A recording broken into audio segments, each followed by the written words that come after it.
All right, welcome back, everyone. We are at it again today with another philosophy lecture. And as you can see from this beautiful Russian Orthodox icon I have on the left, it's going to be on early Christian aesthetic philosophy. We're going to take a look at the work of one of my personal favorite early church fathers, one of the Cappadocians, a saint to whom I have a tremendous personal devotion. Some of you who know me in real life may already know the story, and that is Saint Basil the Great. So we're going to look at one of his early treatises, which is on the right use of Greek literature, which actually, believe it or not, is a document that was really influential to me when I was going through my conversion process. I read it for the first time, let me think about this, probably about 7 years ago now, and it was tremendously influential to me. It was a tremendous source of consolation with a couple philosophical and theological doubts that I was having, and it's a text that I like to come back to periodically. And I thought, hey, I already did philosophy video on Nietzsche. We'll go back to Nietzsche in a little bit and some of Nietzsche's early works, but I thought it would be nice and refreshing to do something on early Christian philosophy, and in particular early Christian aesthetics, which, as we're going to see, is something which is very deeply rooted in Platonism, in the Platonic tradition, in Neoplatonism, and something which I think personally a lot of modern Christians, regardless of where they fall in terms of left or right, traditional, non-traditional, it's something that modern Christians, particularly in the United States, are sorely lacking, which is a foundation in aesthetics. This is something I noticed, it doesn't really matter where you look. In the Orthodox world, I have seen this to be the case. Some of you know I was Eastern Orthodox for a number of years. This is something that I have seen absolutely is the case in the world of Roman Catholicism, and it's something that I think probably worst of all, or the sort of most egregious offenses against this, is the case in American Protestantism, which is lack of proper understanding of art, lack of proper understanding of the Christian's relation to the pagan world, pagan societies, pre-Christian societies, and also lack of foundation in aesthetic philosophy. Aesthetics is an important aspect of the Christian life, and in order to fully understand what it is to be Christian, we have to have some grounding in aesthetics. And I think St. Basil the Great's text really gives a solid foundation of what is it that Christians believe about art, for those who are curious, but also for those who are practicing Christians, how are we supposed to view art? And so with no further ado, I want to get into the transcendentals. Now, if you've seen my lecture on, let's go to the next slide. If you've seen my lecture on transcendentalism, I talk about this a little bit. I'm sure I've talked about it in other places on this channel. These go back to the Platonic tradition and go back to Neoplatonism, and go back actually even earlier than Plato in some instances. And the idea that what we have here is that there are three great paths to God. Things that, to call them things is a little odd, but essentially they're transcendent aspects which have reflections in the world of material, in our day-to-day lives that we live. And these are the three transcendentals: the true, the good, and the beautiful. And the idea is the very fact that we can assert that a given proposition is true or false, the very fact that we can look at an action and say this is moral, this is non-moral, the very fact that we can say this is a good table, this is a bad table, the very fact that we can say this is a beautiful work of art, this is not, shows that there is some objective ontological floor to reality. So you can see this most clearly in St. Thomas Aquinas' argument from gradation. I think it's the fourth proof of the existence of God, where essentially he says the very fact that we experience things in life that are good, and that regardless of whether or not you believe in God, regardless of whether or not you're a Christian, we acknowledge certain things are good and certain things are bad. Everyone has moral presuppositions. No one believes that all actions have the same moral weight. If that were the case, you would never take an action, right? You would always say, if all actions have the same moral weight, and I'm not going to say any one thing is better than another, you would essentially never act. And even not acting, in a certain sense, would be to attribute moral weight to an action, because you would effectively be saying not acting is better than acting. And to say something is better is to make a judgment about the good.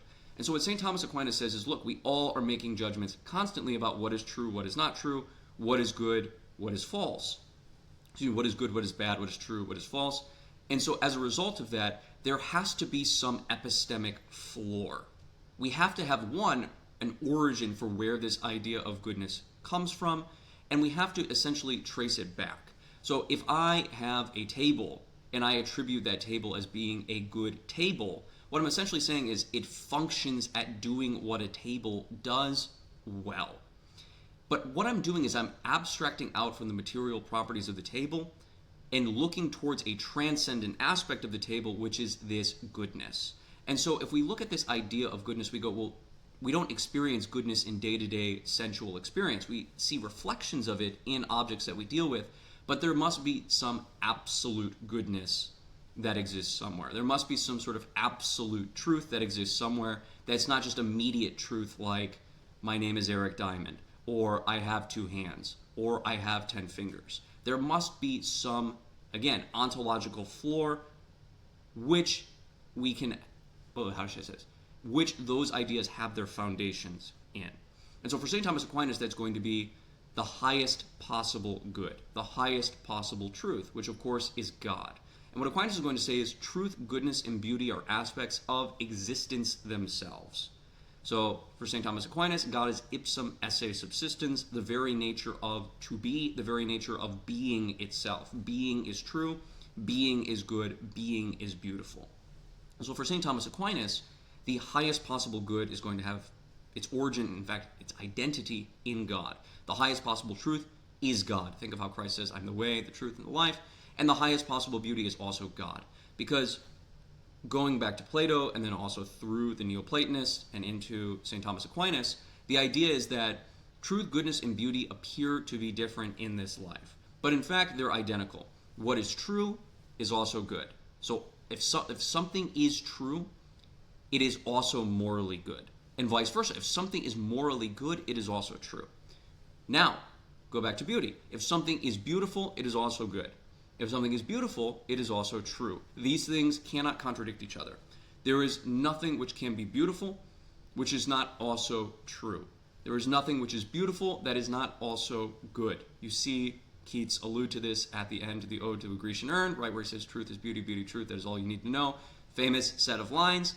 This is alluding to the transcendentals. And if we go through the strain from Plato to the Neoplatonists to early Christian church fathers to St. Thomas Aquinas, we see this idea that in God, the transcendentals have absolute unity. The higher you go up the ladder of divine ascent, the less difference there seems to be between these things. Truth, goodness, and beauty all end up being identical. They all end up being properties of existence, the one, the monad, the absolute, the Godhead. Now, this is not to say that Christians believe that God is a monad, but the idea of a unitary divine essence, while also having a Trinitarian communion of persons, central idea in Christianity. But the union of the divine essence, in the divine essence itself, we have truth, we have goodness, we have beauty. God is truth, God is goodness, God is beauty. And truth, beauty, and goodness are identical at the highest possible order of things. Now, where does this fall in? When we look at the way of the true, we're essentially looking at philosophy and we're looking at theology. What is true? What is false? When we look at the good, we're looking at moral actions. Now, why is that? The idea for Plato and Aristotle was that human beings are rational beings. What distinguishes human beings from all other beings is that we have a reason. And the idea is, therefore, what makes a good human being is that a human being uses reason. That's what distinguishes him from the other animals. And so a rational human being is a good human being. And a rational human being is going to follow certain ethical norms because they are rational. So for Plato and for Aristotle, there was no such thing as an irrational ethical mandate. All ethics had its foundation in human reason.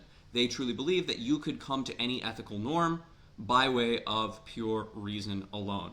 And in fact, Christians believe this as well, though in a bit more complicated way. We'll talk about the difference between natural virtue and supernatural virtue in a little bit. But the idea is the way of the good is the way of morality. And then the way of beauty, of course, is through the creation and the contemplation of art. We could also say through living a beautiful life, which is the same thing as living a moral life. To live a life in accordance with the truth, to live a life which is morally good, is in some sense to live a beautiful life because of the identity of the transcendentals.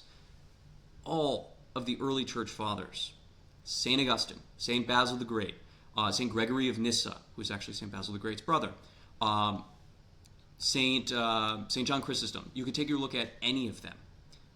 They all use terms that are derived from Platonism and from Neoplatonism. And all of these authors engaged in a careful study of Greek philosophy, of Greek rhetoric, and of ancient Greek literature. And this is something that we're going to get to soon. But the reason why I bring this up is because I genuinely believe in the context of modern Christianity. Truth is not feared that much. Most modern Christians say, oh, I want to live a life that's in accordance with the truth. That's not seen as something that is dangerous in some way. Most modern Christians, they say, I want to live a life that is in conformity with the good. I want to live a morally good life. And in fact, most modern Christians believe, I would say erroneously, that getting to heaven is just a matter of living a good life. Like if you just do morally good actions, you rack up all the good boy points, St. Peter has to open the gates to you. It's just like, I have earned this by essentially doing good deeds, which is actually a heresy. That's called Pelagianism. And I talk about that a little bit in my videos on Jonathan Edwards, if you want to take a look at that. But like most modern Christians get truth and they get goodness. But something that I have noticed, having been in the world of Christian education for a number of years, having talked to a large number of American Protestants, American Orthodox, American Catholics, is that there is a general suspicion of beauty and a general suspicion of art. There's a sense that art, particularly non-explicitly Christian art, so this is looking at the text again of, say, the ancient pagan civilizations, ancient Greece, ancient Rome, the Aztecs, take your pick, whether we're talking about the text of other religions, right? The text of Islam, the text of Hinduism, so on and so forth. Whether we're talking about modern works of art, like, for example, the novels of William Faulkner, or the novels of F. Scott Fitzgerald, or take your pick of whichever modern author you like, James Joyce. There's skepticism about beauty. There's a fear of beauty that, there's something there that, I don't know, if I watch modern secular films, I listen to modern secular music, I read modern secular books, I am going to be contaminated in some way. And so therefore, if you're a real, like real in scare quotes, real traditional Christian, the only thing you're going to read or expose yourself to are explicitly Christian, TM works. So you're only going to listen to Christian music, whether that's, Gregorian chant, Orthodox chant, or whether that's Christian rock. You're only going to watch Christian movies. So only movies about saints or, like God is not dead or whatever, like they're your standard Protestant movies. You're only going to read books by other Christians, and we are going to only live among other Christians. You're not going to go to public school. You're not going to talk to other people who are not from Christian families, and we're just going to sort of do the famous thing, right? Was that Rod Dreher? The Benedict option. We're going to flee to the hills and create Christian communities, and we're going to isolate ourselves from the world in every possible way. And so there'll be no worldly music, there'll be no worldly film, there'll be no worldly literature, and we are just going to deal with explicitly Christian things. And anything that is not Christian is pagan and therefore bad. This may sound familiar to some of you who grew up in Christian environments, who work in Christian environments, or who are Christians yourselves. And this, I think, is a genuinely dangerous idea. Because if we really believe in the unity of the transcendentals, that what is true is good, what is good is beautiful, what is beautiful is true, so on and so forth, all the different permutations, to be afraid of something that is beautiful is to fear God. And to fear God not in the sense of like I respect God, but is legitimately to be scared of God. To not want to draw near to God. Because to not want to draw near to beautiful things is to not want to draw near to God. To insult or malign beautiful things. We're talking about beautiful works of art, beautiful works of philosophy, beautiful works of music, whatever.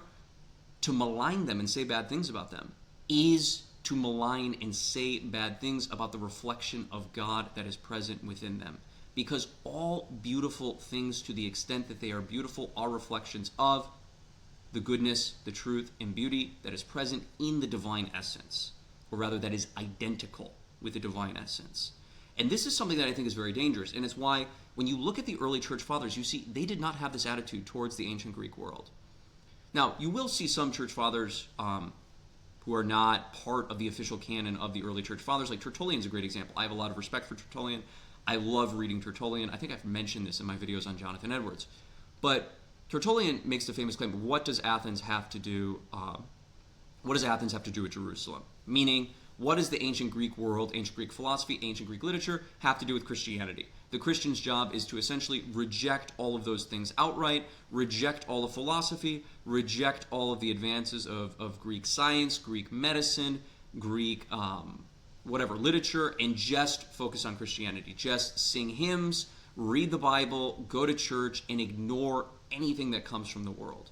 And I think this is a very seriously dangerous attitude for Christians to have. And it's one that is in complete contradiction with the earliest generation of Christians and with the Christians whom I think we should have the most respect for. If you call yourself a traditionalist, you should look at the works of St. Basil the Great, the works of St. Augustine, the works of, take your pick, St. Thomas Aquinas, and say, no. These men were holier than I am. They knew more than I am. They know more than I do. And so for that reason, I'm going to respect their judgments and try to mold myself to them rather than essentially ignore their counsel and ignore what they have to say. And so with no further ado, I actually want to take a look at, okay, well, what then is the early Christian aesthetic philosophy? And we're going to do that by doing some close reading of passages from St. Basil the Great. So let's take a look here. We have the introduction to the text. Not super interesting, but I'm going to give it a read. It kind of contextualizes what this letter is doing. And so with no further ado, let's go take a look now. Many considerations, young men, prompt me to recommend you to the principles which I deem most desirable, and which I believe will be of use to you if you will adopt them. For my time of life, my many-sided training, yea, my adequate experience in those vicissitudes of life which teach out their lessons at every turn, have so familiarized me with human affairs that I am able to map out the safest course for those just starting upon their careers. By nature's common bond, I stand in the same relationship to you as your parents, so that I am no whit behind them in my concern for you. Indeed, if you do not misinterpret your feelings, you no longer crave your parents when you come to me. So St. Basil the Great is positioning himself as an elder, as a teacher, as a priest, as someone to whom they owe the fourth commandment, respect, right? Honor your father and mother does not just apply to your literal father and mother, but also to your spiritual father and mother, to your teachers, to your employers, so on and so forth. And he's essentially opening with this very standard topoi of, just as you respect your parents, you respect me. In fact, you probably at this point respect what I have to say more than your parents, and you know that I have gone on a similar course of life as you. I once studied secular learning, rhetoric, the sciences, the arts.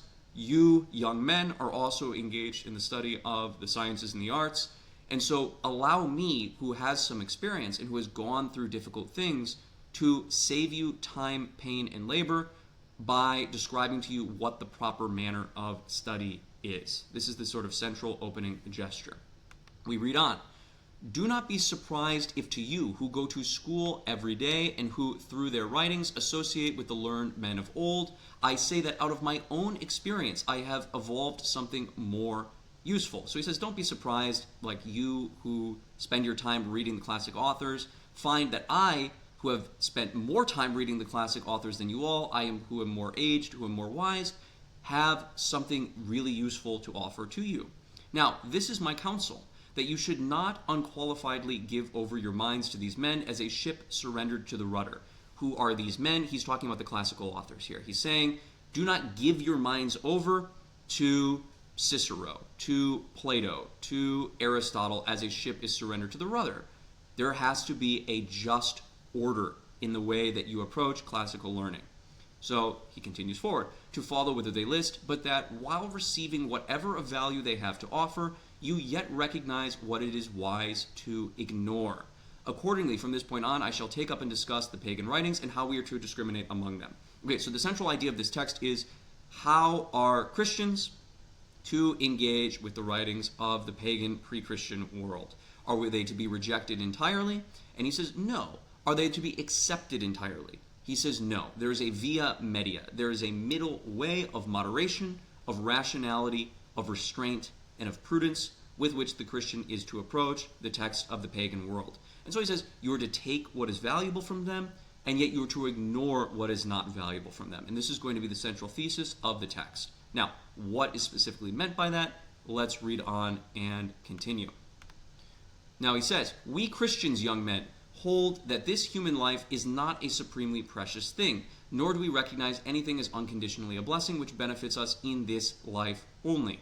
neither pride of ancestry, nor bodily strength, nor beauty, nor greatness, nor the esteem of all men, nor kingly authority, nor indeed whatever of human affairs may be called great, do we consider worthy of desire, or the possessors of them as objects of envy. But we place our hopes upon the things which are beyond, and in preparation for the life eternal, do all things that we do. So this is a standard gesture. He's essentially saying, look, the Christian is not to ultimately look for his happiness in this life. You are not just supposed to value bodily strength, beauty, greatness, riches, ancestry, power, like all of the things of this world in themselves. Those things are only good insofar as they give you the next life, the life that is to come, the life that is the true life, the eternal life. As I believe it's St. Catherine of Siena says, this life is just a bad night in a bad hotel. This night is a dream within a dream. It's a short nightmare that we have. And so this life is not to be taken seriously. You can think back actually to what Nietzsche says about this in his essay, Homer's Contest. I have a video on that. But in any case, what St. Basil the Great is saying here is like, yeah, this life is not ultimately to be taken seriously. This life is preparation for the next life, which is the real life, which is eternal life. And so anything that we have in this life is to be valued only insofar as it gets us access to the next life. Standard Christian theological point, standard Christian rhetorical gesture so far, nothing particularly special. Accordingly, whatever helps us toward this, we say that we must love and follow after with all our might, but those things which have no bearing upon it should be held as naught. But to explain what this life is and in what way and manner we shall live it requires more time than is at our command and more mature hearers than you. So it's like, I'm not going to get into the Christian life in this particular disquisition. I'm just telling you that when we look at ancient Greek literature, when we look at the text of ancient Greek philosophy, when we look at what has been produced by the pagan world, we are to value it insofar as it gains us access to the next life. And if it does not gain us access to the next life, it is not to be valued in any way. So he sets up this standard gesture. And of course, I think most people thus far would agree with this, because people in like modern Christian circles who are extraordinarily skeptical of classical learning, although classical learning has now become kind of a buzzword, who are extraordinarily skeptical of secular music, secular film, of anything that is produced by a non-Christian author, who if you suggested, hey, maybe you should read the Bhagavad Gita in the text of Hinduism, maybe there's wisdom to be found there. They'd be very skeptical. Hey, maybe there's wisdom to be found in the Quran, maybe you should read the Quran, right? Who get kind of skeptical about that. Even they would say, well, the reason I'm not going to read the Quran, the reason I'm not going to read the Bhagavad Gita, the reason I'm not going to watch a secular movie is because I think it's going to have a negative impact on my salvation. I believe that this is in contradiction to the principles of my religion. So far, so good. Now, what we're going to see, though, is St. Basil the Great actually says, false. This is wrong. This is a wrong way to think about it, and that actually the pagan texts are useful in the acquisition of one's salvation, which is quite interesting. Let's take a look at what he says here. We got the essential idea of discernment in the Christian life and discernment with regards to art. And yet, in saying thus much, perhaps I have made it sufficiently clear to you that if one should estimate and gather together all earthly weal from the creation of the world, he would not find it comparable to the smallest part of the possessions of heaven. Rather, that all the precious things in this life fall short of the least good in the other than the shadow or the dream fails of the reality. So everything in this life is just a shadow of the perfection. This is what we talked about with the argument from gradation, St. Thomas Aquinas' fourth proof of God, is that in this life, we see, if you look at a morally good person, you see reflection of the divine goodness. You see goodness in that person, and that makes you realize that there must be an absolute goodness. There must be a life in which goodness is eternal and unchanging. The fact that we have that idea of an eternal, unchanging goodness, think of the ontological argument, suggests that it exists. It points to the fact that the very fact that we can reason this out shows that there must be some higher good from which all goods have its origin. Shows that there must be some sort of absolute truth.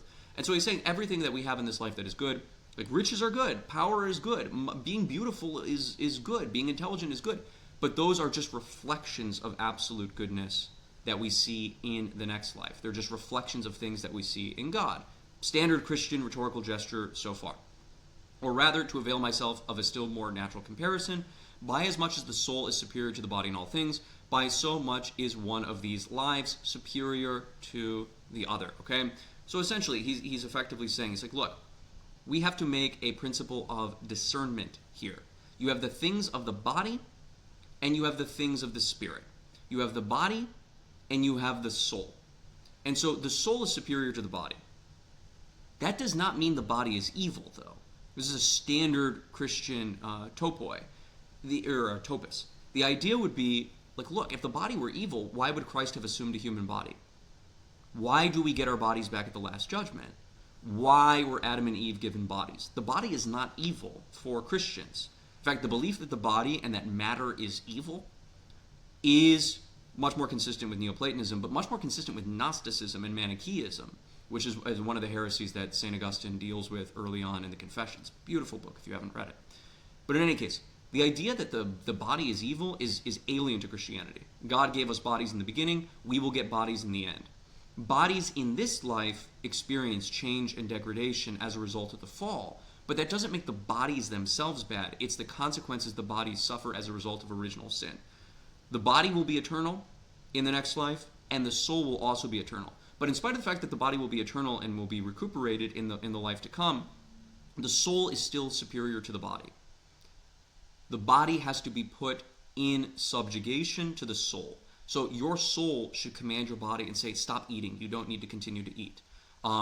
Hey, don't think about that particular thing. It's going to lead you into temptation. Hey, don't drink any more alcohol. You will become drunk. It has to put the body in subjugation through fasting, through vigils, through physical exercise. The soul puts the body in subjugation. But the soul does not subsume the body. The soul does not say the body is evil. The soul does not say deny the body absolutely everything it asks for. It just tries to train the body in the acquisition of what is good. And so there is something very similar going on here, because what St. Basil is going to say is, look, in this life we have food. And we are careful with how we choose what food to eat. We try to eat food that's nutritious, that makes us feel good, so on and so forth. It's like everyone recognizes that. The pagans recognize that. Christians recognize that. Well, how much more careful then should we be with our spiritual diet? When we bring things into our body, say music, say art, say literature, we should exercise the principle of discernment and choose what is good and leave behind what is bad, just as we do with nutrition. But he's also going to say within spiritual life, so within the life of the soul, the same distinction between body and soul exists in a different way. Whereas pagan literature, the literature of the natural world, the pre-Christian world, is like the body. Now, we're still within the realm of the soul, but it's like this dialectic also applies within the soul. The pagan literature is like the body. Christian literature is like the soul. And he's like, look, the Christian literature is superior to the pagan literature. There's no doubt about that. But the Christian literature does not subsume the pagan literature and deny it. Rather, it says the pagan literature is necessary the way the body is necessary. And the body can be imperfect in this life, just as the pagan literature is imperfect and has things which we're to reject. But to reject the pagan literature outright is like rejecting the body outright. It leads to Gnosticism, and it leads to a sort of spiritual unbalance. And if you don't believe me, take a look at this next quote with what he says here. We get one of my favorite passages in any of the early Christian writing, which is St. Basil the Great's allegory of the sun. Let's give this a read. Into the life eternal the Holy Scriptures lead us, which teach us through divine words. So right, again, divine pertaining to the soul, rather than pertaining to the physical, pertaining to matter as the pagan literature. But so long as our immaturity forbids our understanding their deep thought, we exercise our spiritual perceptions upon profane, meaning non-sacred, writings, which are not altogether different, and in which we perceive the truth as it were in shadows and mirrors. Okay, stop there. This is beautiful. It's beautiful.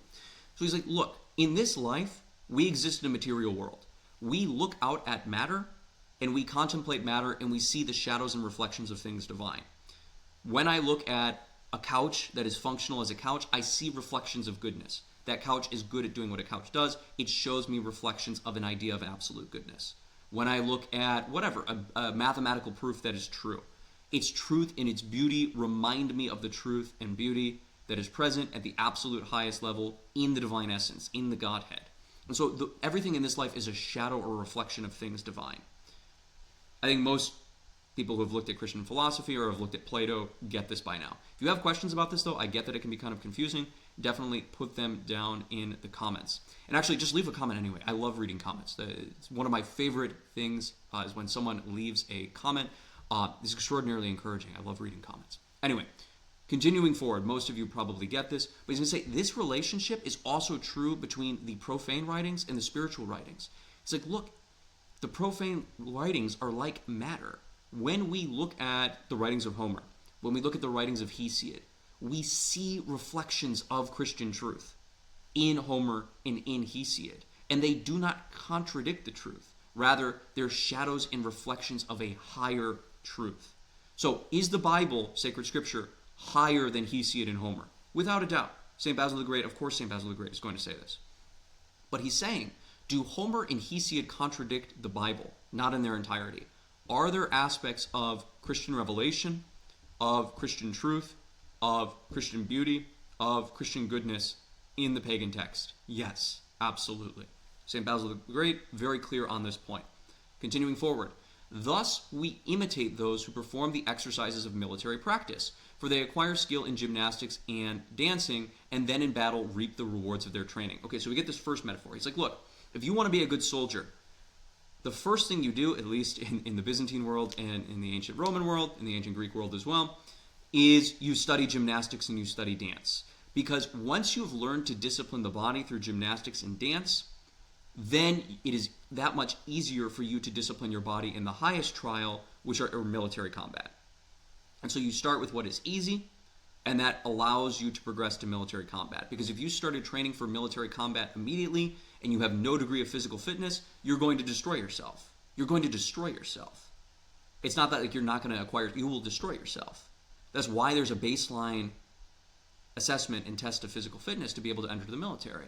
And this was true in ancient Greek times, in Roman times, so on and so forth. You had to have a certain degree of physical fitness. The youth of Sparta had to train, had to run, had to endure all sort of physical hardships, so that when it came time for military conscription, combat, campaigns, so on and so forth, they were ready.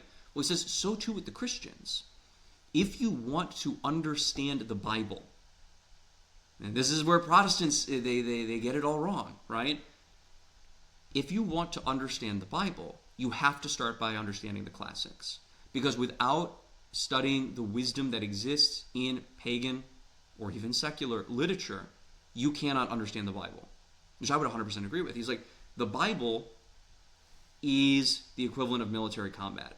You need gymnastics and acrobatics and dancing, which is the pagan literature, in order to be able to study the spiritual literature.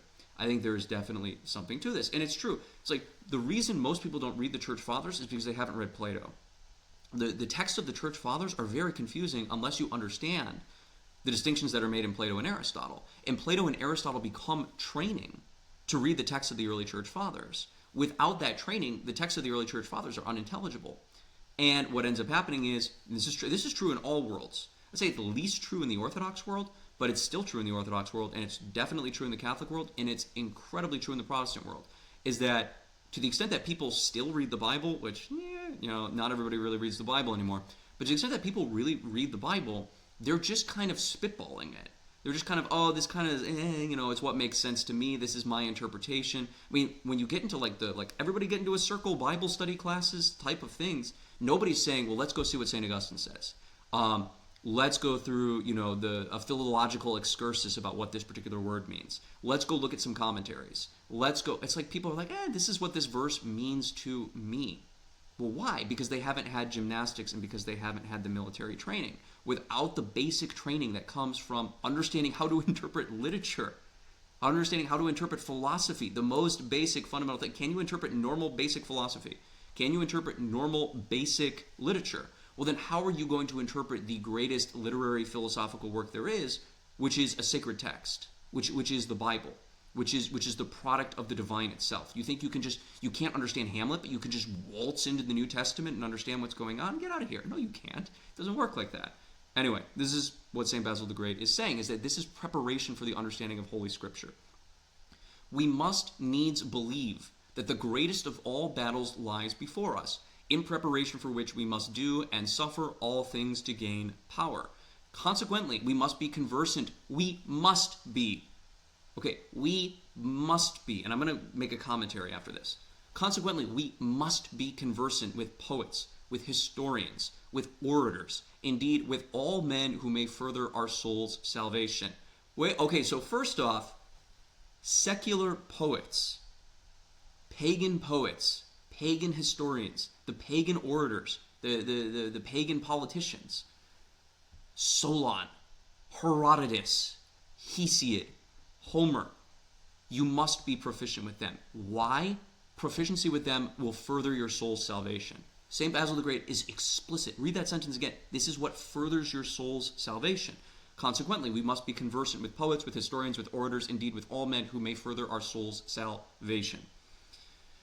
Now, I get so heated about this because people obviously don't do this and don't take this seriously, but specifically, I've seen someone misinterpret this exact document. I'll just say who it is. He's very popular in the Orthodox world. I think his popularity is exaggerated and is not wholly merited. This is Father Peter Heers, okay, who came from an Anglican family, converted to Eastern Orthodoxy. His status and regularity within the Eastern Orthodox Church is kind of complicated. Whether or not he's actually, like a priest is also, like, a lot of these things are up for grabs as far as I understand. His canonical status is irregular, to say the least. But the point is, he puts himself online as like a very hyper-traditionalist figure. Like, I am the Orthodox tradition. Like, the Orthodox nous is represented in the work of myself, Father Peter Heers. Okay. And so he's become very popular. And especially in Orthodox education circles, there's been a lot of Orthodox homeschooling movements, and these things I think are good and healthy. Can we create Orthodox schools the way there are Catholic schools in the United States? All good and healthy stuff. But he put out a talk last year on this exact text, on St. Basil the Great, on the right use of Greek literature, where he essentially says, no. So what St. Basil the Great is saying here is that, we live in a world where we have to, like, not like where we want to do this, where we're forced to study the ancient Greek texts. And so he's saying, because we're forced to study the ancient Greek texts, we just have to make the most of it. And from what I remember, Father Peter Heers uses this as an allegory for, like, well, maybe this applies to you sending your children to public school, right? It's like you have to do this, but you make the most of it, but you recognize it's not the real thing. The real thing is Christian literature, Christian philosophy, Christian theology, so on and so forth. But he's saying St. Basil the Great is like, he's reluctant about this. He's like, well, I had to study these things. And so if you have to study it, make the most of it, take what is true, leave what is false. But it's like, don't actively do this. No, this is imperative. That's imperative mood. We must needs believe that the greatest of all battles lies before us. Consequently, we must be conversant, right? This is something you need to do in order to further your own salvation. You must be conversant with poets, historians, and orators. Because why? They are conducive soteriologically to our salvation. This is not something we reluctantly do, which I think, quite frankly, is Father Peter Heers' misinterpretation of the text. It is rather, we must do this. We must do this. Good. Continuing forward, we don't need to harp on that. Just as dyers prepare the cloth before they apply the dye, be it purple or any other color, so indeed we must also, if we would preserve the indelible idea of the true virtue, become first initiated in the pagan lore. Notice the imperative mood. So indeed we must also, if we would preserve the indelible idea of the true virtue. You want to acquire true virtue, and you want to acquire true virtue as a dye. The way clothing is dyed, you want it to be dyed into your soul, true virtue. Well, then what must you do? What must you do? You must first become initiated in the pagan lore, then at length give special heed to the sacred and divine teachings. So first study the pagans, study Plato, study Homer, study Hesiod, go study the greats of the world tradition, study the Bhagavad Gita, study all of the great pre-Christian literature, and I would extend this to secular literature, and I'll explain that in a moment. Because by studying that, then we can give special heed to the sacred and divine teachings. Once you have acquired the foundation, the base of the pyramid, which is natural philosophy, natural literature, natural reason, then you can go up the ladder of divine ascent and begin to understand the sacred scriptures, begin to understand the sacred tradition, begin to understand the writings of the church fathers, but only when you have the base of the pyramid. Continuing, even as we first accustom ourselves to the sun's reflection in water, beautiful, and then become able to turn our eyes upon the very sun itself. So he's saying, look, the whole of pagan literature, the whole pagan corpus, is like looking at the reflection of the sun in a pond. Super Platonic. It's like, this is the allegory of the cave. Can it get more Neoplatonic? It cannot. We contemplate the sun reflected in a pool of water so that our eyes can get used to the brightness of the sun so that we can look up and contemplate the sun itself. But if we contemplate the sun itself without having first looked in the pool of water, we will burn our eyes out. And I think this is very true. I think many modern Christians, and I would actually extend this to many other religions as well, because there are parallels in the Islamic world. You see this, and this is something that is particular in the American context. If you know anything about Islam, think of the Salafi movement. Salafi movement is like fundamentalist Protestantism, but for Muslims. Where is the Salafi movement in its highest concentration? Saudi Arabia, which is basically a Salafi state, and then the United Kingdom and the US. That's weird, right? The Salafis proclaim that they're the only one who followed the Salaf, right? The first 3 generations after the Prophet Muhammad. Okay, fine. They claim we're the only ones, we're the authentic bearers of tradition, even though they pray in a way that no other Muslim has ever prayed in human history, ever, right? There's a number of ridiculous things about the Salafis. But in any case, the Salafis claim to be the authentic bearers of Islamic tradition. And if you look at like the way they live their lives, they're often very harsh and very cruel about you have to dress this particular way, you have to reject all worldliness, you can't listen to any music of any kind whatsoever. They're very like harsh in their rejection of the world. And basically believe that anything that comes from any sort of worldly non-Muslim source is pure evil. Well, lo and behold, where are they getting this from? It's the same spiritual essence that I see many modern Catholics, many modern Orthodox, and many modern Protestants imbibe, because the same thing happens here in the U.S. in SSPX circles, or in traditionalist Catholic circles, or in true Orthodox circles, or in fundamentalist Protestant circles. I hate the word fundamentalist, but the same thing happens, whereby it's like, no, we're just going to look right at the sun. Study the Quran, just read the Quran as much as you can, study the Hadith, study the the works of the Salaf, but everything outside the Salaf, all Islamic philosophy, all the text of Islamic civilization, all the poets, all the beautiful things that Islamic civilization has produced, and all the beautiful things that non-Islamic civilization has produced, just reject those. Don't even bother with those. Same thing, many modern traditionalist Catholics. Anything that has been produced by someone who is not a Catholic,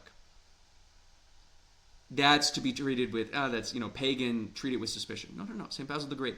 Look at the sun reflected in the water. Because if you try to stare at the sun directly, you will burn out your eyes. And I have seen many people burn out their eyes, which is why I get so passionate about this. Good. Okay, let's continue forward.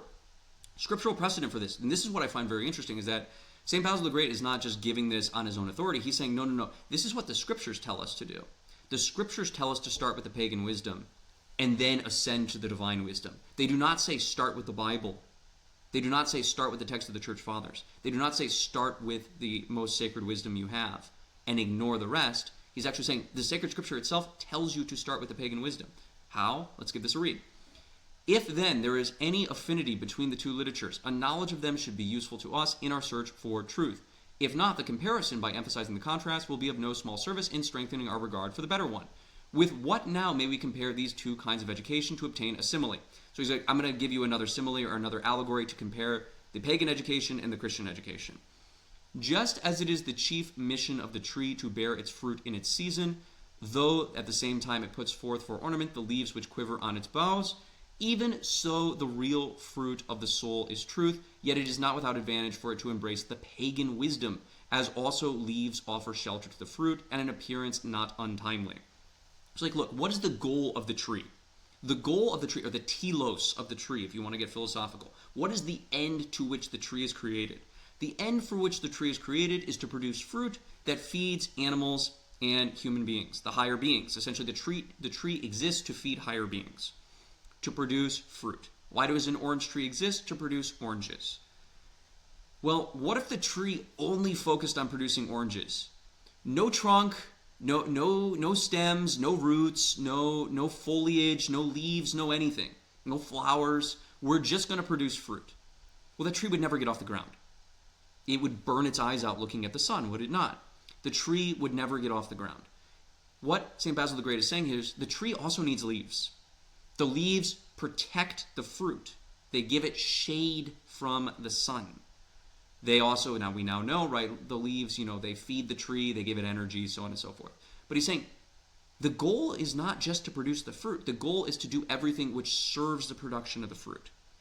And so too with us. What is our goal? Yes, our goal is to get to the next life safely, is to know and love God forever in eternity in the life that is to come. St. Basil the Great does not disagree with this.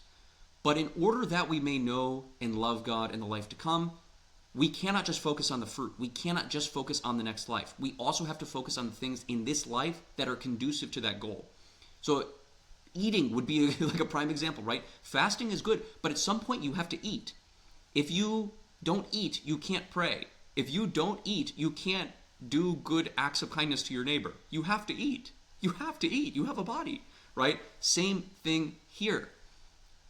The leaves are the studying of pagan literature. It's like, yes, is the goal of life to study pagan literature? No.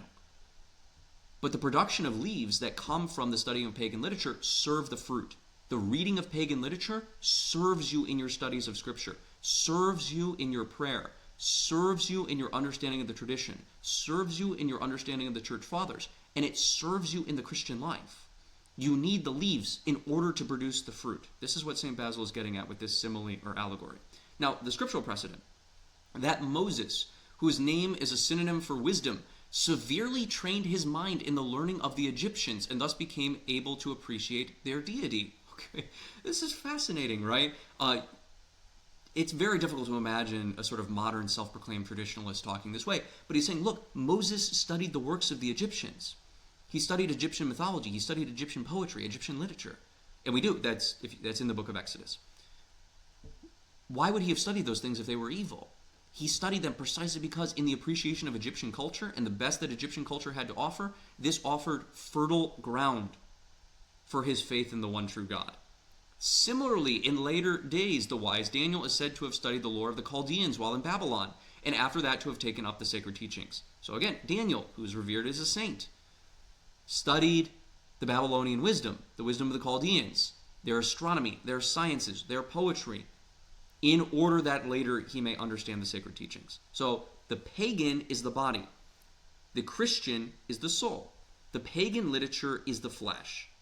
The Christian literature is the spirit.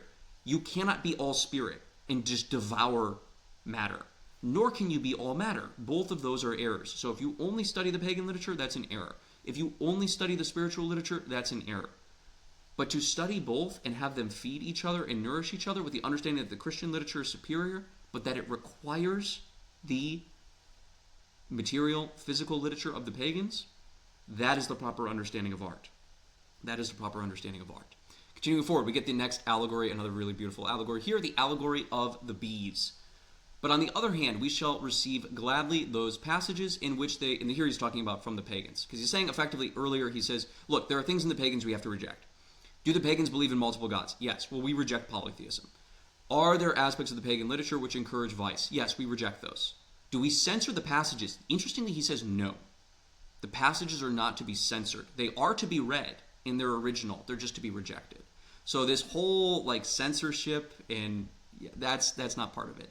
There was no, what is that Mormon company that censors movies for people? Can't remember what it is. He's not suggesting that. And in fact, you're going to see actually in the Homer's allegory section, he gets quite intimate with some stuff that would scandalize, I think, a lot of modern Christians who have this idea that we need to be careful with movies and art and music and so on and so forth. Anyway. But on the other hand, we shall receive gladly those passages in which they praise virtue or condemn vice. So reject the passages that praise vice, but definitely accept the passages that praise virtue and condemn vice. For just as bees know how to extract honey from flowers, which to men are agreeable only for their fragrance and color, even so here also those who look for something more than pleasure and enjoyment in such writers may derive profit for their souls. So to us, flowers, they smell nice, right? They're just ornaments. But to a bee, it can obtain something that profits it. It can obtain honey or nectar that it will turn into honey. It can obtain pollen that it can use to feed the colony, right? He's saying we need to be like the honeybee. Don't just look at the pagan literature as a source of delight, like, oh, Homer, what a great story. Look to Homer for actual lessons. Look to Homer for the beauty, yes, but look to Homer for the moral lessons in the truths, which are eternal, which are perennial, which are sempiternal, right? And which are always going to be fresh, which are always going to aid you in the Christian life. You have to be like the honeybee. Now, then, altogether after the manner of bees must we use these writings, for bees do not visit all the flowers without discrimination, nor do they seek to carry away entire those upon which they light, but rather, having taken so much as is adapted to their needs, they let the rest go. So again, this is a classic metaphor. It's adopted by later writers in the Renaissance, probably going back from St. Basil, but it's the metaphor of the honeybee, which is the honeybee goes to the flower. Does the honeybee take the entire flower? No, it takes what's profitable from the flower, and it leaves behind the venom. Does the honeybee indiscriminately go to all of the flowers? No, it picks the best flowers, and it takes the nectar and leaves behind the venom. Well, so too us with literature, is that you don't just read anything. You don't just read slop. You don't just, like, this is another thing that Americans have so much trouble with. I think it goes back to the whole Puritan thing of, like, if you have sola scriptura, reading becomes a sacred act, which is why the Puritans in America were one of the first fully literate societies in world history. If you believe in sola scriptura, reading becomes a sacred act. And so reading becomes necessary to understand your religion. Reading becomes salvific. So be it. But Americans have this idea that, like, just reading in itself is a virtuous act. It doesn't matter if you're reading 50 Shades of Grey or some trashy romance novel or like pop science books written by Neil deGrasse Tyson. Like that's the same thing as reading the Odyssey. That's the same thing as reading the Bible. It's just like all reading is good to Americans. If you're reading, you're doing something virtuous. There's this idea that everyone needs to become a reader, which as someone who's an English teacher and as someone who loves literature, I thoroughly do not believe that everyone needs to become a reader. That's a bad idea. It's a bad idea. People who are drawn to literature should read literature, but everyone should not read literature. That would be a recipe for disaster. Anyway, the point being, you don't just read indiscriminately. You don't just say, oh, any reading is good reading. You read the proper things. I would say you read the classics.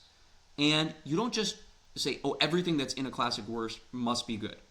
You take the nectar and you leave behind the poison.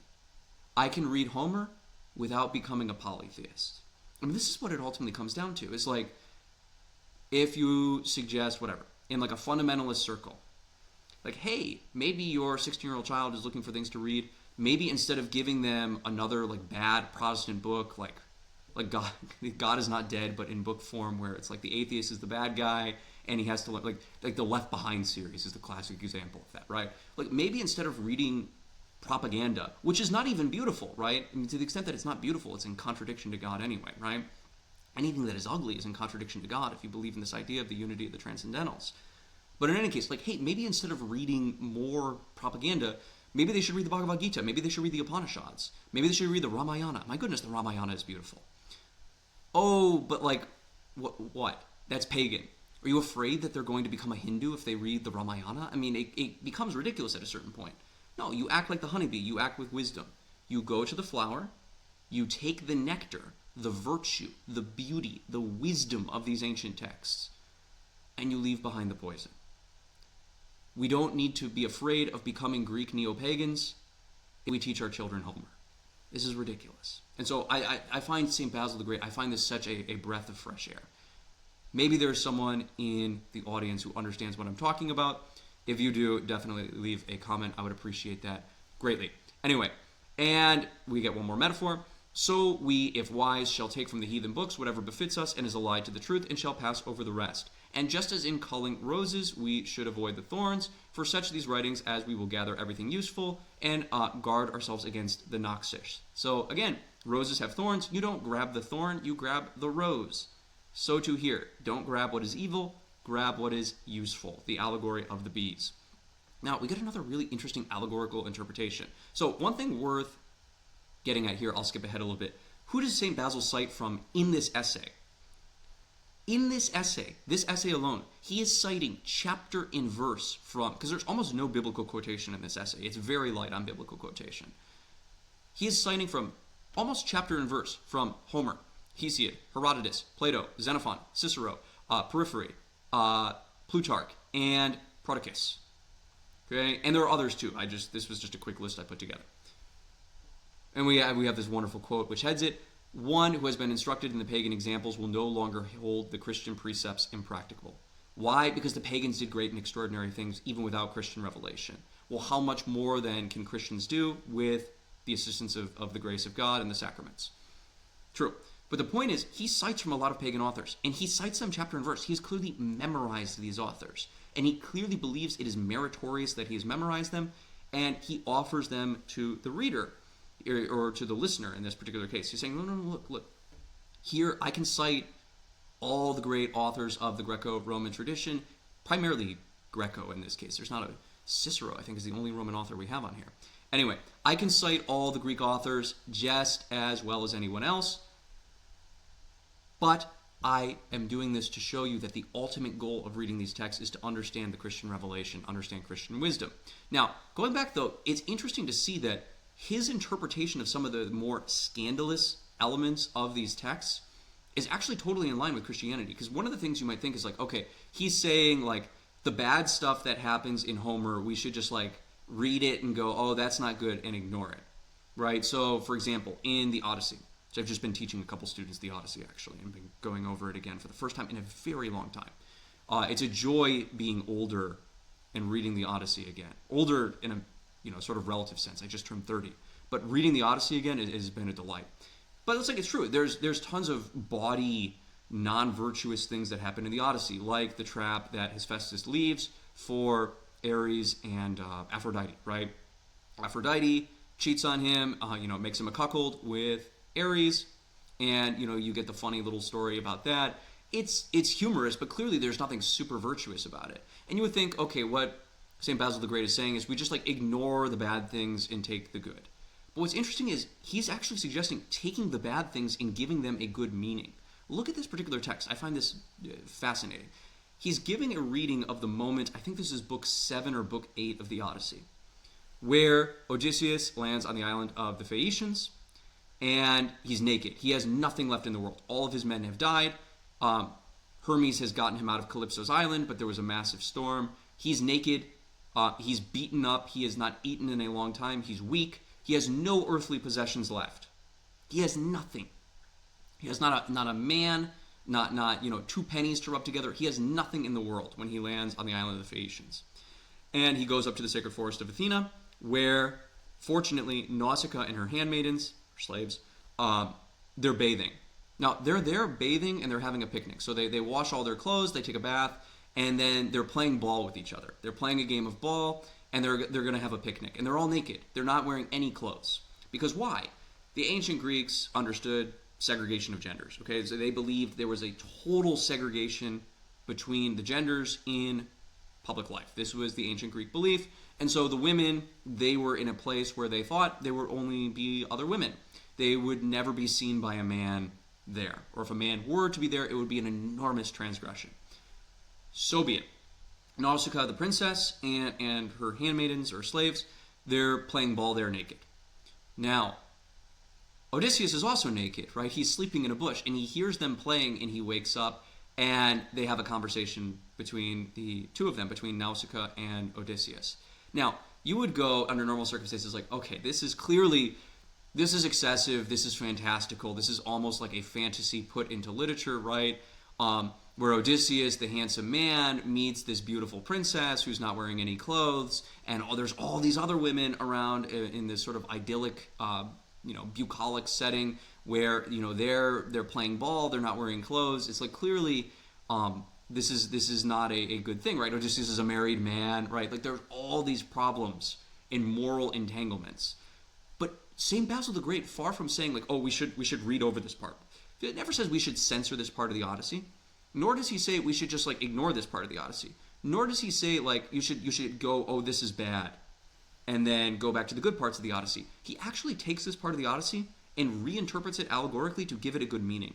I find that incredibly moving, and very sophisticated understanding of art. So let's give this a read. Now, as I have heard from one skillful in interpreting the mind of a poet, I think he's talking about himself, but so be it. All the poetry of Homer is a praise of virtue, and with him all that is not merely accessory tends toward this end. There is a notable instance of this where Homer first made the princess, this is Nausicaa, reverenced the leader of the Cephalanians, though he appeared naked, shipwrecked, and alone, and then made Odysseus as completely lack embarrassment, though seen naked and alone, since virtue served him as a garment. Wait, I'll comment on this in a moment. And next he made Odysseus so much esteemed by the other Phaeacians, the people of Nausicaa, that abandoning the luxury in which they lived, all admired and emulated him, and there was not one of them who longed for anything else except to be Odysseus, even to the enduring of a shipwreck. The interpreter of the poetic mind argued that, in this episode, Homer very plainly says, "Be virtue your concern, O men," which both swims to shore with the shipwrecked man, and makes him, when he comes naked to the strand, more honored than the prosperous Phaeacians. And indeed, this is the truth, for other possessions belong to the owner no more than to another, and as when men are dicing, fall now to this one, now to that. But virtue is the only possession that is sure, and remains with us whether living or dead. This is so unbelievably moving to me. So, St. Basil the Great is not glossing over this passage. It's like, clearly, this is, in a certain worldly sense, this is, even to think about this, right, could lead you into immoral thoughts or whatever. But St. Basil the Great, he's talking to a bunch of young men in early Christian society, and he's not glossing over this. And what he's saying about this is actually, what this is about is not Odysseus being naked in front of a naked princess. What this is about is the fact that when a man is stripped of everything, he says, right, like our possessions are like our possessions when we're dicing or gambling. Like what I have now, like my jacket, whatever, this pen, right, whatever things that I own, tomorrow I could not own them. And vice versa, tomorrow I could have a lot more things. Like maybe tomorrow I finally get a check for $100,000. That'd be awesome, right? That's certainly possible. But those possessions are on lease to me. I don't actually own them. They could be taken away from me by God. God could decide tomorrow, you don't have the pen, and I would lose the pen. God could decide tomorrow, you lose the coat, and I don't have the coat. God could decide tomorrow, you get $100,000, I get $100,000. That's just the game of life. But my virtue does belong to me, because my virtue is the product of my free will. Now, in collaboration with the grace of God, we don't need to get into that. But my virtue is the product of my free will. And so what he's saying is, when a man is robbed of everything, when a man is stripped of absolutely everything he has, like Odysseus, who kind of suffers like Job, if you know the story, he loses his clothing, he loses his boat, he loses his men, he loses his treasure, he loses everything but his dignity and his virtue. And so the idea, the moral meaning of this story is still there. Because why? It's a beautiful story. And in a beautiful, everyone recognizes the Odyssey is beautiful. And in something that is truly beautiful, nothing that is beautiful can contradict God. Nothing that is beautiful can contradict morality. Nothing that is beautiful can contradict truth. This is St. Basil the Great's understanding. And so he's going to say, no, the Odyssey is beautiful. And so if there is something that seemingly contradicts morality in the Odyssey, we will give it a good meaning. We will reinterpret it in such a way that it is consistent, because that's the true meaning of the Odyssey. I can't tell you how moving this is. But the idea is, Nausicaa sees Odysseus naked, and she recognizes his virtue. That Odysseus has nothing in the world, but that when stripped bare, in a metaphorical sense, though also in a literal sense, she can recognize his virtue. Now, why do I say both? In a metaphorical sense, because when you have nothing left, you have your virtue. And Nausicaa, who is also virtuous, Nausicaa is like the perfect example of a virtuous woman, even more than Penelope. Nausicaa is the perfect example of a virtuous woman in ancient Greek society. And in the Homeric world and in the Odyssey more generally. I think she's the most virtuous female character in the Odyssey, by far. Nausicaa recognizes Odysseus' virtue. So when you have nothing else, virtue becomes your praise, and it makes other people want to be like you and live your life, even if it means suffering. Such that the virtue of a truly virtuous man, like a saint, makes us want to embrace suffering. Because when the Phaeacians, Alcinous and Arete and Nausicaa and the whole crowd, when they hear Odysseus' story, they go, yes, you have suffered more than any man, but at the same time, when we contemplate your story, we too also wish that we had suffered as you have suffered, because we want what you want. We want what you have, which is your virtue, which is a treasure that is priceless, which is a jewel without price. We want that, and we accept suffering. Okay, so that's one moral lesson we get from this. But the other lesson we get from it, there's a physical aspect too, which the ancient Greeks really believed, if you look into the idea of kalokaukatheia, is the idea that, no. If someone is virtuous, it shows in their physical body. This shows up in Aristotle and Plato too. If someone is virtuous, it shows up in their physical body. And believe it or not, it shows up in the text of the Church Fathers. I can show you quotes from St. John Chrysostom, St. Augustine, St. Gregory of Nazianzus, I believe as well, where they effectively say Christian beauty is enhanced by moral life. So the beauty that comes from makeup, whatever, makeup, all the Church Fathers say makeup bad. But actual beauty comes from living a virtuous life. And that if you live a virtuous life, you will become a more beautiful person. And vice versa, if you live a life of vice, you will become an uglier person. This actually shows up in the picture of Dorian Gray. Look at the picture of Dorian Gray. Everyone says, oh, the picture of Dorian Gray is about this Faustian bargain that Dorian Gray makes to stay young forever. No, it's not. Go read the book. The picture of Dorian Gray, what Dorian Gray wants is to be able to sin without other people being able to figure out his secret. He wants his sins not to be written on his body. He wants to be able to sin with impunity and still look innocent and beautiful. And this is what he's granted. This is the wish he's granted, because the painting becomes ugly rather than his flesh. And it makes sense. Go back to Plato. Go back to Aristotle. Go back to the Neoplatonists. Go back to the Christian tradition, the Islamic tradition, all the world traditions. If we are hylomorphic unions of body and soul, what you do with your soul is going to affect your body, just as what you do with your body affects your soul. And so if you do ugly things with your soul, you will make the body ugly. That's why Greek statuary is not just an aesthetic phenomenon. Like the muscular Greek god boy, right? What are they called? I can't remember the name off the top of my head. But like the idea, like the sculpture of the young man in Greece and Rome, where his body is symmetrical, it's muscular, he's handsome, he's fair, right? He has good features. All of those things are representative of virtue. This is the idea for the Greeks, is that a beautiful body is indicative of virtue. Why? To acquire muscles, you must go through aesthetic training. You must go through self-overcoming. You must, in a certain sense, I think Camille Paglia says this, recapitulate the civilizational process inside of your flesh. You must train. You must work hard. In order to be beautiful, you must groom yourself. You must discipline yourself. In order to have a beautiful face, you must think beautiful thoughts. In order to, whatever.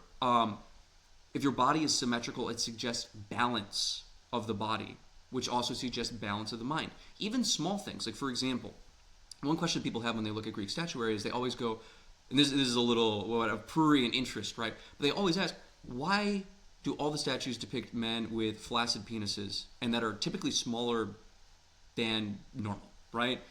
It's kind of an odd question, but it's a question that I think most people have thought of or have asked at one point. Well, the reason is because the idea is that is part of the moral image of the Greek world, is that it shows his submission of the sexual drives. It shows that he is continent.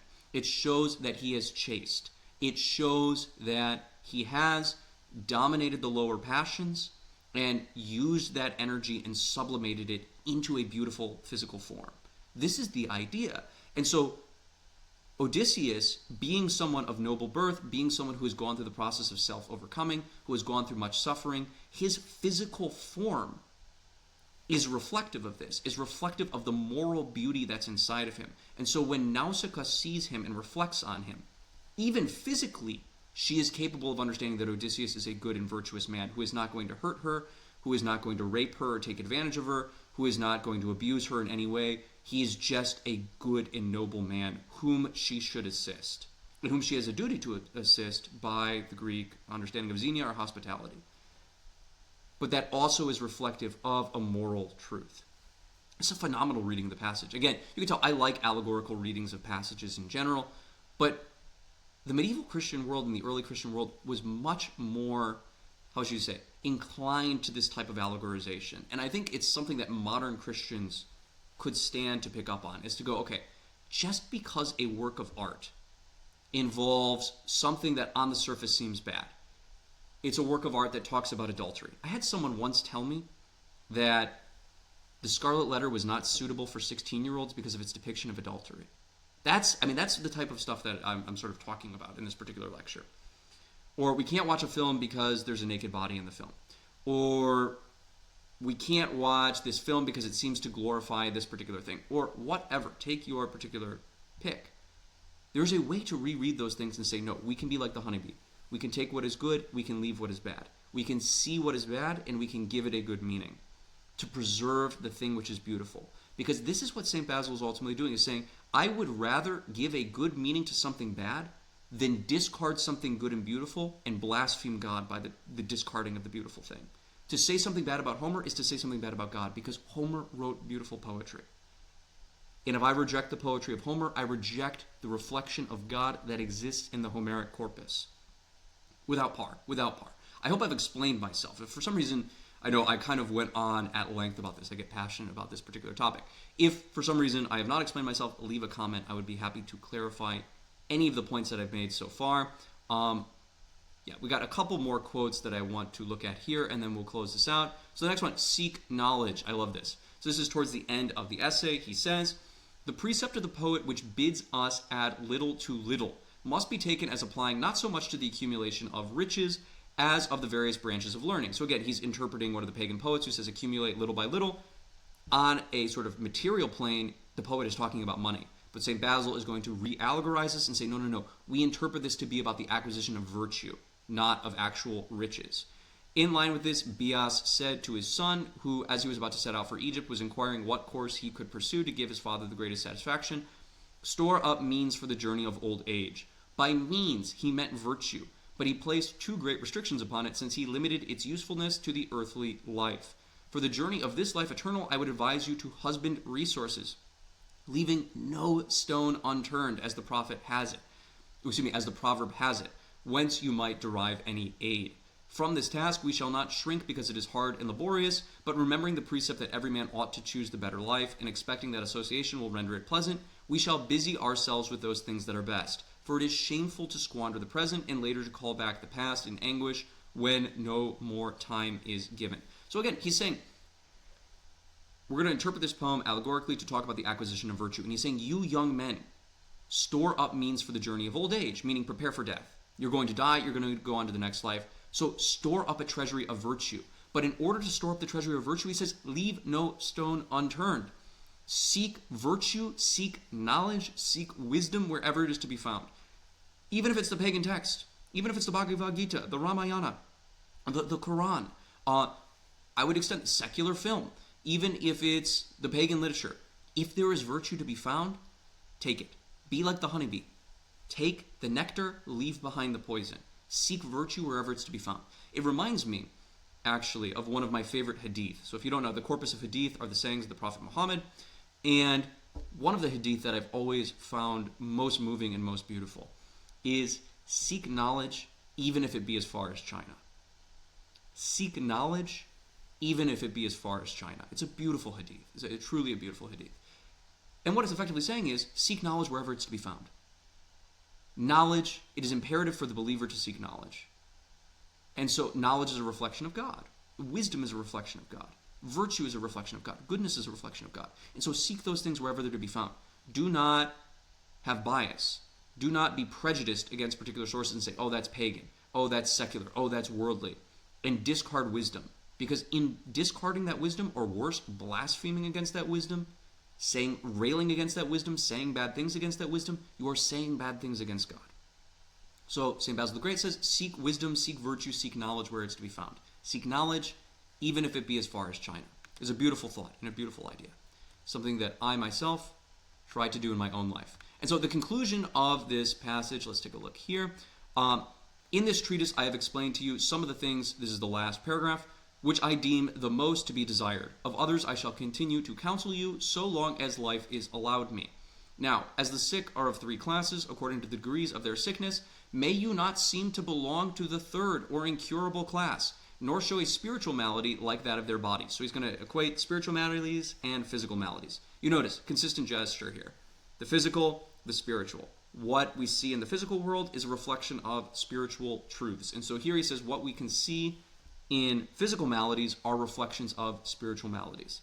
He goes on to say, for those who are slightly indisposed, or should be as those who are slightly indisposed visit physicians in person, and those who are seized by violent sickness call physicians, but those who are suffering from a hopelessly incurable melancholy do not even admit the physicians if they come.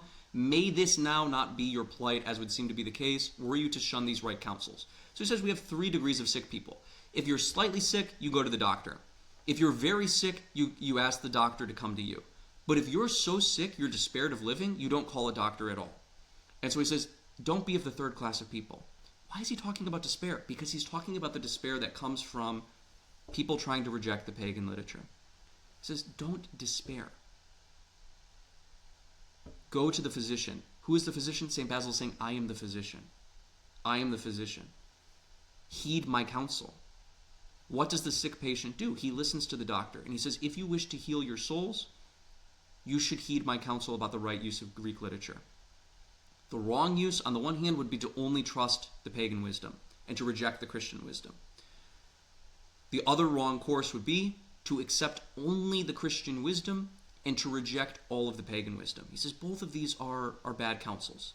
Follow my counsel, because St. Basil is saying, I love you as a father loves his own children, right from the opening topos. I love you as a father loves his own children. And so do not despair. Do not fall into despair about some people say this about art, some people say this about art. Follow the right course, follow the via media, listen to the counsel of the physician, and you will be healed.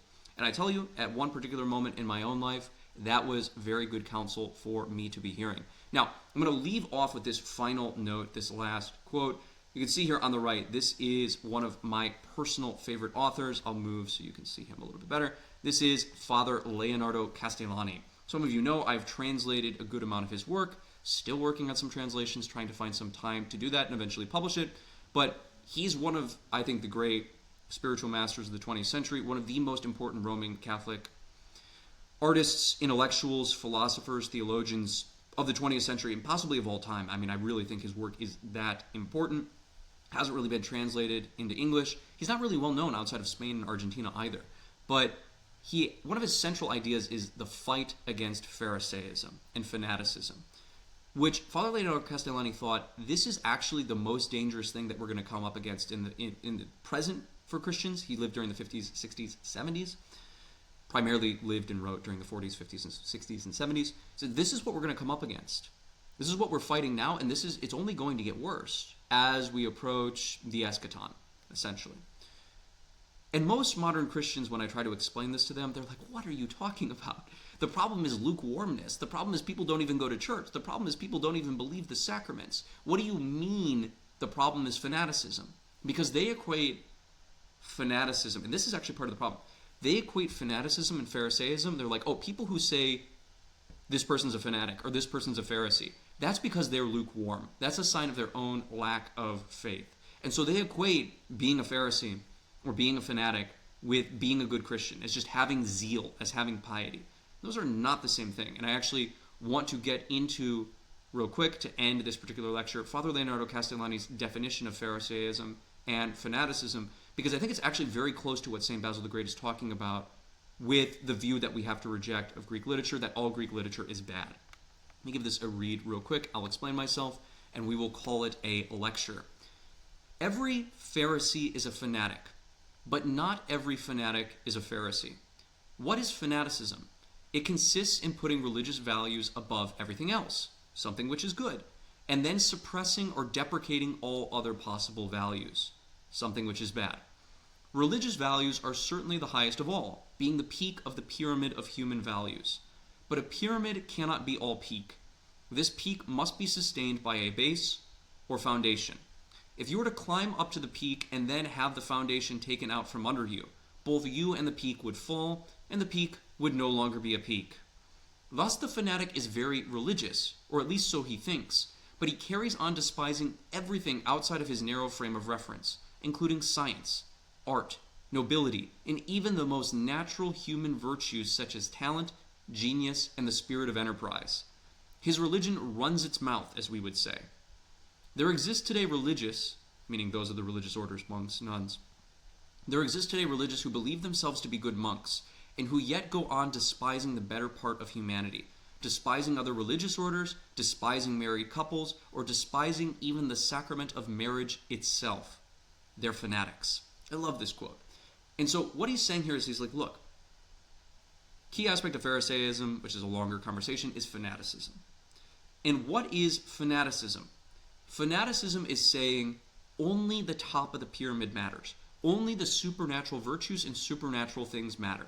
These are the Benedict option people. These are the run to the hills people. Don't ever talk to anyone who's not a Christian people. This is don't ever read any author that's not a Christian. Don't ever watch a popular movie. Don't ever listen to anything that's not Christian music people. The pseudo-traditionalists. What are they doing? They're saying the peak of the pyramid up here is all that matters. Only study the supernatural things. Only read the Bible. Only hang out with Christian people. Only listen to Christian music. Same in the Islamic world. Same in many different religions. You see this in the Salafi movement. Only read the Salaf. Don't listen to any Islamic theologians who are not Salafi. Only hang out with other Salafis. All the other Muslims that are heterodox in some way or compromised in some way. Don't listen to anything worldly. Don't listen to any music. Don't watch any movies. MMA is bad. Like all these, like sports are bad. In fact, there's one famous Salafi theologian who says playing football, like European football, soccer, playing soccer is sinful in Islam because playing soccer requires you to follow a non-Islamic set of laws, meaning like the International Soccer Federation. I don't even know what that is. I don't care about sports. But like the International Federation of Soccer's body of laws, because you're now obeying the body of laws that is preached, you could say, by the International Soccer Federation or FIFA or whatever it is. I don't even know. You're now like that must contradict following Islamic law. And so you can't, as a Muslim, follow a body of law that is non-Islamic, and so therefore playing soccer, really, in that case, playing any sport is un-Islamic and is sinful. This is ridiculous, okay? And this is what Father Leonardo Castellani is getting. He's like, look, religious values, they're the peak of the pyramid. The study of the Bible, the study of the tradition, going to church, the liturgy, like those are the peak of the pyramid. Those are the best things in life. There is no doubt about that. But the pyramid also has a base. And if you get rid of the base, the peak falls, and then you don't have a peak, right? It cracks, it crumbles, and you fall with it because essentially you put yourself in a dangerous position by looking at the sun directly. You burn out your own eyes in a spiritual sense. And so what happens? He's like, look, you need the base of the pyramid. What is the base of the pyramid? Art, nobility, science, the basic human virtues that everyone can recognize in all religions or whether or not you're religious. The things that all human beings look on them and see as noble. This is a beautiful work of art. An atheist can recognize it. A Muslim can recognize it. A Hindu can recognize it. A Chinese Confucian can recognize it. Everyone can recognize this as a beautiful work of art. Well, don't deprecate it. It's the base of the pyramid. And the base of the pyramid is what allows you to ascend to the top of the pyramid. Because why? We contemplate the reflection of the sun in the pool so that one day our eyes might be ready to contemplate the light of the sun itself. I think there's no more beautiful reflection on the words and the works of St. Basil the Great than this. It's one of the central allegories of my own faith, of my own thought. Hopefully you found it useful as well. I would say this is a good summary, more broadly, of the general aesthetic philosophy of the early Christian world. As always, if you have questions about anything, leave them in the comments. Like and subscribe. Everybody says like and subscribe, but you know what? It really helps a lot, and I appreciate it. Also, check out the description. I have a program you may be interested in called the College Degree Accelerator, designed to help you graduate college in 2 years, just as I did. Some of you know, I graduated when I was 19 years old. Anyway, take a look at that. Like and subscribe as always. Take care, guys. I hope you have a wonderful rest of the day, and I will see you all around very soon. Take care.